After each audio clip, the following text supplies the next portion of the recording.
할렐루야. 오늘은 3월 29일 수요일 새벽 예배 드리도록 하겠습니다.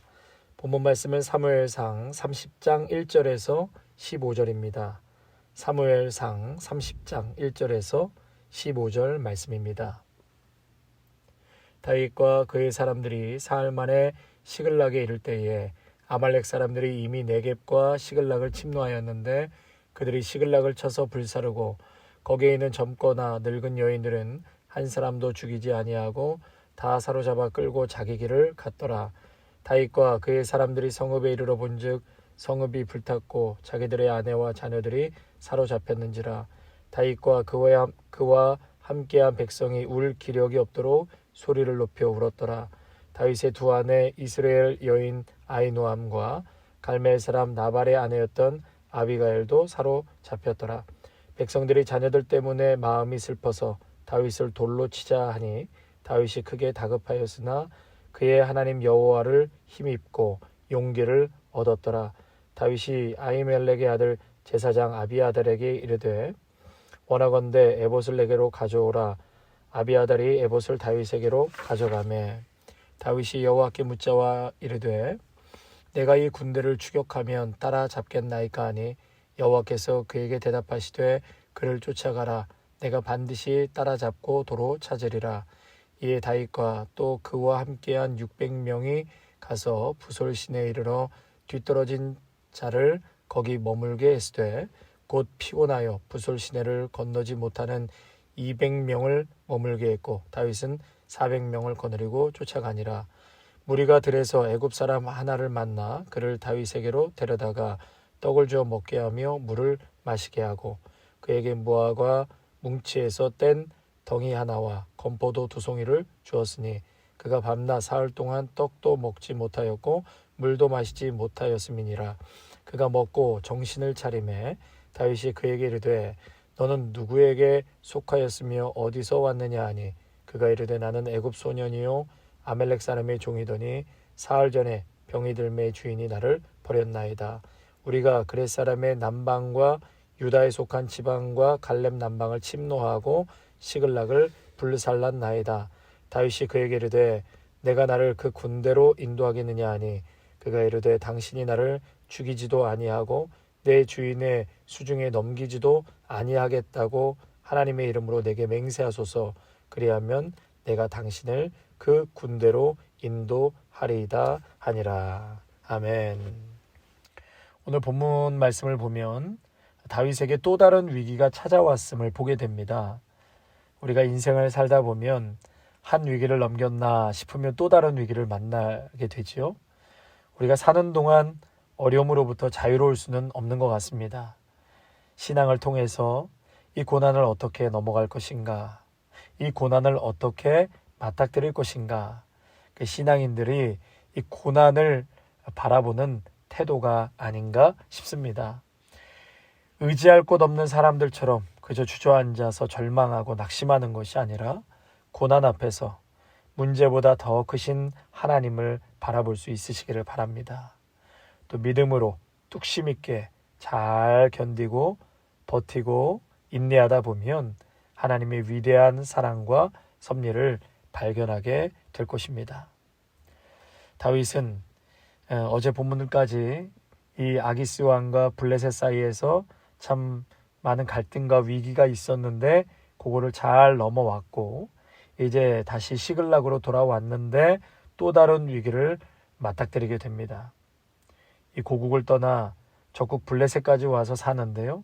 동족을 향해 칼을 겨눌 뻔한 상황까지 갔었습니다. 간신히 그 위기를 넘기고 이제 백성들과 함께 시글락으로 돌아왔는데 도시가 완전히 불타버렸습니다. 아말렉이 쳐들어와서 여인들과 또 여자아이들을 붙잡아 갔어요. 그리고 나머지는 다 파괴를 자행했습니다. 여자들은 다 잡아가고 다윗의 두 아내마저도 잡혀갔습니다. 참 불행 중 다행인 것은 그 어느 곳에도 시체를 발견했다라는 내용이 없습니다. 이 얘기는 모두가 인질로 잡혀갔다. 다시 말해서 살아있다라는 것을 알게 되죠. 이러한 대대적인 파괴를 보고 다윗과 그의 백성들이 4절에 보면 울 기력이 없도록 소리를 높여 울었다라고 말하고 있습니다. 그리고 6절을 보면 백성들이 잃어버린 자녀와 아내들 때문에 마음이 슬퍼서 결국 다윗을 죽이려고 돌을 듭니다. 슬픔을 넘어서 분노가 치밀어서 결국 이 모든 책임을 다윗에게 전가하죠. 이 이스라엘 백성들의 역사를 보면은요, 이 고질적인 나쁜 버릇이 있는데 어려운 일이 생기면 꼭 책임을 누군가에게 떠넘긴다는 것입니다. 이 출애굽할 때도요, 조금만 어려움이 생기면 모세를 바로 원망하죠. 심지어 하나님까지도 원망합니다. 또 이들은 전부가 통곡을 잘해요. 통곡. 이 군중 심리에 아주 취약한 백성이 아닌가 싶은데요. 좀 몇몇은 중간중간 정신을 차리고 감정을 추스리고 옳게 갈 수 있도록 좀 소망적으로 생각하고 사리 판단을 해줄 사람이 필요한데, 통곡을 했다 하면 막 다 같이 통곡하고, 낙심하면 다 같이 낙심하고 볼멘소리하고 남을 탓하는 모습을 참 많이 발견하게 됩니다.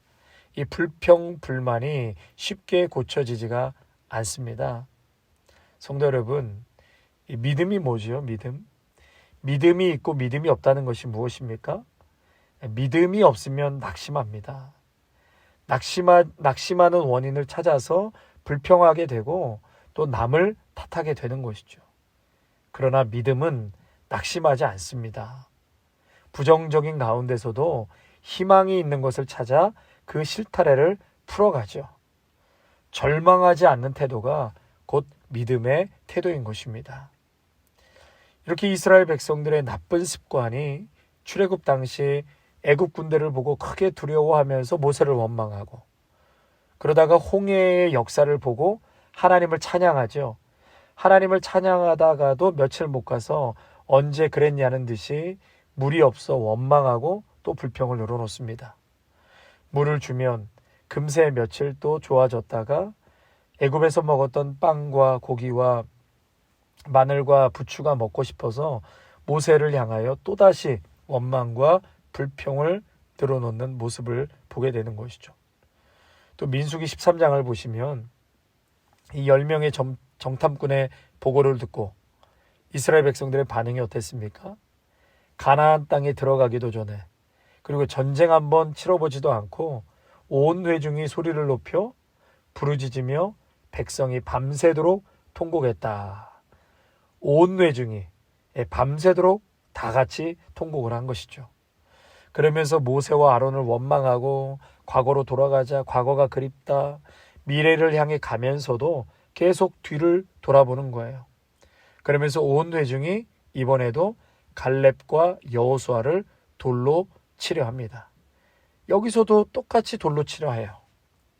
상황이 지금 전쟁을 치른 것도 아니고 일이 벌어진 것도 아닌데 10명의 정탐꾼 보고에 모두가 낙담해서 밤새 통곡을 하였더라. 애굽에서 탈출하는 것은 시간적으로는 금세 탈출했죠. 그러나 그들의 마음의 불평과 원망과 불신앙은 40년이 되어도 탈출하기가 어려웠던 것이었습니다. 이러한 이스라엘 백성들의 태도, 이러한 상태를 히브리서 기자는 히브리서 3장 8절에 이렇게 말하고 있습니다. 광야에서 시험하던 날에 거역하였던 것 같이 너희 마음을 완고하게 하지 말라. 광야에서 시험하던 날에 거역하였던 것 같이 너희 마음을 완고하게 하지 말라. 전능하신 하나님의 능력을 보고 경험했는데도 불구하고 하나님의 말씀에 불순종하고 반역하는 것은 마음이 완고하기 때문이다 라고 설명하고 있습니다.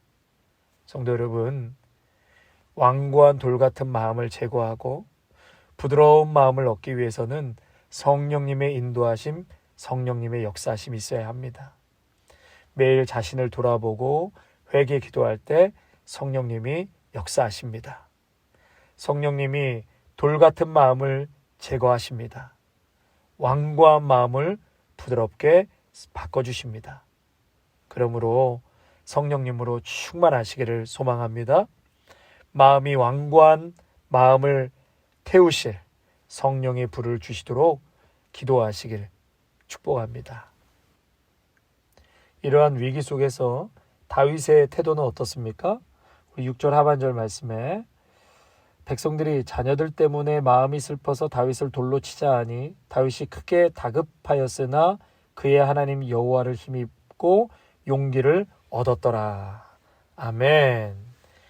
지금 지도력이 엄청난 위기와 한계 상황에 다다랐을 때 다윗은 그 하나님 여호와를 힘입고 용기를 얻었다라고 말씀하고 있습니다. 여러분, 대조적으로 사울을 보시면 어떻습니까? 왕으로 선택되었다가 몰락한 사울, 위기가 찾아왔어요. 똑같은 위기가 찾아왔는데 한 사람은 하나님께 힘을 얻어 용기를 얻었고, 사울은 신접한 무당을 찾아가죠. 죽은 사무엘의 혼령을 불러달라고 합니다. 위기의 타개가 사울 같은 경우는 전혀 신앙적이지가 않고 과거 지향적이고 지금 죽은 자를 찾고 있는 것입니다.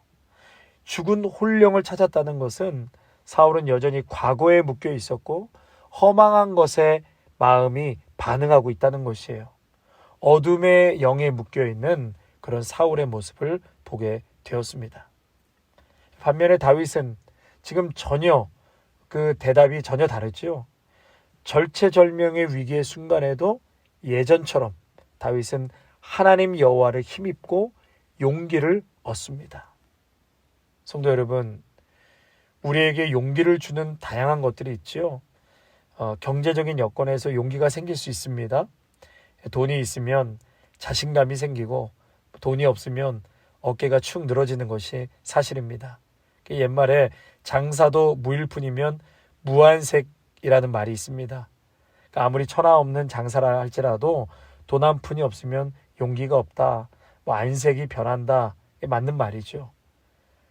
돈이 잠시 사람의 어깨를 펴게 할지는 몰라도 절대적인 용기를 주지는 않습니다. 이 세상 돌아가는 사회를 봐도 그렇지 않습니까? 돈 많고 권세가 있다 할지라도 오히려 비겁하거나 숨는 경우를 얼마나 많이 봅니까? 또한 지식이 많으면, 많은 것을 알고 있으면 용기가 생길 것 같지만 오히려 더 비겁해질 수도 있습니다. 또 사회적으로 사람들의 어떤 성원이나 칭찬, 존경 따위가 내게 용기를 준다고 생각하지만 그것 또한 잠시뿐인 거예요. 그것으로부터 진정한 용기를 얻지는 못합니다. 다윗이 얻었던 이 용기는 하나님의 사랑을 믿고 하나님의 약속을 믿는 그 마음에 근거한 용기였습니다. 이것은 절대적인 것입니다. 하나님과 나와의 관계에서 얻어지는 참된 용기를 의미하는 것입니다. 여러분, 이 용기는 자기의 의에 근거한 용기도 아니고 도덕적인 용기도 아닙니다. 이것은 하나님과 나와의 관계에서 얻어지는 것이고, 특별히 하나님께서 나를 의롭다 하심으로 말미암아 얻어지는 구속사적 은총의 용기인 것입니다. 믿음으로 말미암아 의롭다함을 얻은 자에게 주어지는 믿음의 용기. 그래서 마틴 루터는 오직 믿음으로 그것을 외치면서 종교개혁을 단행하게 되었던 것이죠. 참된 용기는 믿음에 있습니다. 오늘 본문에서 다윗이 이러한 절체절명의 순간 하나님께로부터 이러한 믿음이 있었고 그 믿음 위에 용기를 얻었다라는 것이죠.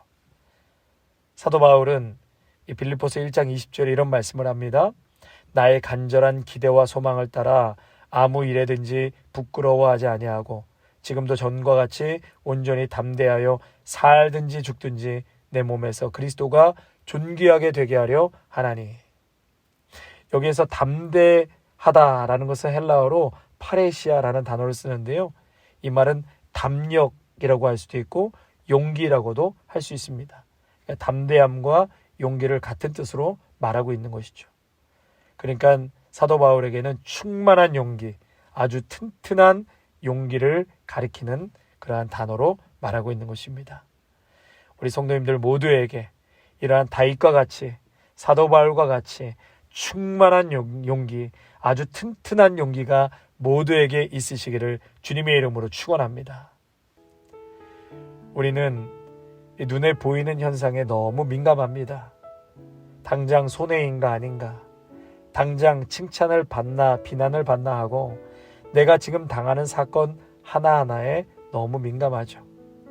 그래서 금방 감사했다가 금방 원망하고, 금방 웃었다가 금방 울음을 터뜨립니다.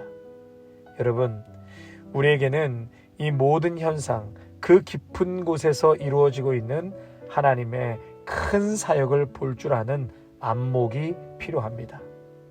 이 신비로운 뜻을 아는 사람은 언제나 담대할 것입니다. 사랑하는 성도 여러분, 나의 담력은 어디로부터 오는 것입니까? 돈에서 오는 겁니까?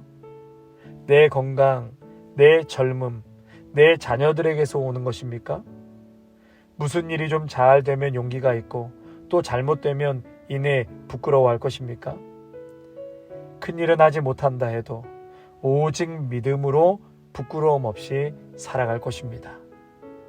능력이 없어도 신앙 가운데서 담대함을 가져야 하겠습니다.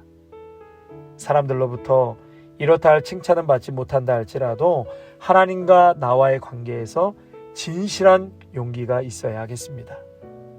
뚜렷한 목적을 가지고 확실한 섭리와 하나님의 경륜을 바라보시기를 바랍니다.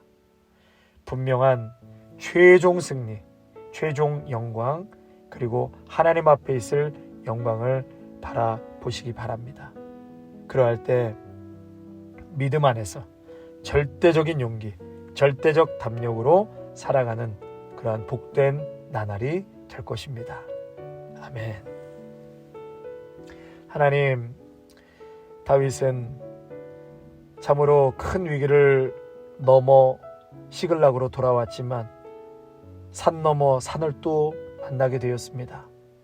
또 다른 위기 앞에서 어찌할지 몰라 한계 상황이 왔을 때 또다시 다윗은 하나님을 의지하고 하나님을 바라보았습니다. 하나님과 나와의 관계 속에서 그 믿음 속에 부어주시는 그 용기와 담력이 다윗을 이 위기에서 탈출시키고 마침내 역전의 드라마를 쓰게 하신 놀라운 그러한 기초가 되었던 것을 보면서 우리에게도 다윗과 같은 하나님 동일한 담력이 있게 하여 주시옵소서. 상황은 급박하게 돌아간다 할지라도 거기에 우리의 마음이 쉽게 흔들리거나 요동치지 않게 하시고 하나님과 나와의 관계 속에서 얻어지는 놀라운 용기와 담력으로 이 위기를 잘 뚫고 나아갈 수 있는 믿음의 사람들로 축복하여 주시옵소서. 이스라엘 백성들처럼 그때그때마다 원망과 불평과 또한 다른 사람들에게 그 원인을 전가시키는 것이 아니라 오늘도 내 자신을 돌아보고 완고한 마음이 되지 않도록 날마다 성령 하나님 내 마음을 부드럽게 하여 주시고 나의 허물과 나의 잘못된 모습을 돌아보고 하나님 앞에 다시금 지음받아 늘 새로워지고 부드러운 마음으로 이 세상을 바라보고 고난을 바라보고 하나님의 뜻을 바라볼 수 있는 믿음의 성도들로 축복하여 주시옵소서. 예수님의 이름으로 기도하옵나이다. 아멘.